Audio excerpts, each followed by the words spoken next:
Nobody knew what to expect as we scanned our tickets and grabbed our popcorn at Sheffield's Playhouse Theatre, anticipating the newest in performing arts.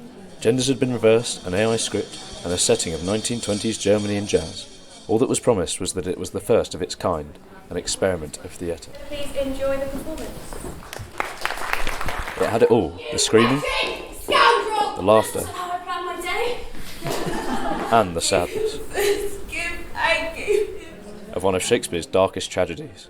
Unusually, however, the lines were hard to follow and almost comedic at times. I spoke to the actors about their experience. It's the most intense production I've ever done. We had 2 people that left the production because they weren't comfortable with it. There's going to be mixed opinions, but we've sold out a show, so it speaks for something. What followed the performance were not celebratory drinks in the foyer, but a heartfelt Q&A between audience and actors. Director Fraser Stevens spoke to me about why he got involved. There's a really nice comparison to be made between Othello and ChatGPT. Othello is worried about being supplanted by something new and younger and advanced. And that is, to an extent, what people are worried about. They're worried about how this changes their lives. And how helpful was ChatGPT in the process? The technology hasn't actually helped speed things up, in fact. It's slowed us down. But it is changing how we have to be creative. We made an agreement as a cast and a collective to leave in anything that came through because it is an experiment.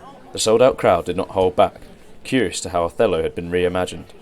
Writer strikes and racism were all issues that surrounded this Shakespeare remake. It was way more funnier than I expected it was going to be. I thought it was going to be more monotone and serious. It was a little bit confusing at times. Having stayed for the Q&A part, you really kind of understood how much it was hard-hitting to have it adapted by AI. Othello's artificial adaptation certainly had a mixed reception from those in attendance. But what does a Shakespeare fanatic think? Should tradition be changed? I'm Tom Rutter. I'm a senior lecturer in Shakespeare and Renaissance drama here at the University of Sheffield. The history of Shakespeare and performance has been a history of adaptation and rewriting. It's interesting to see how these plays can be rewritten and also what happens if you turn loose AI. Seemingly everyone is embracing the technology, and these students' production mark a new age of its involvement in an industry historically touched with tradition. And what began as a powerful tool for education and essays is clearly not ready for mainstream artistry.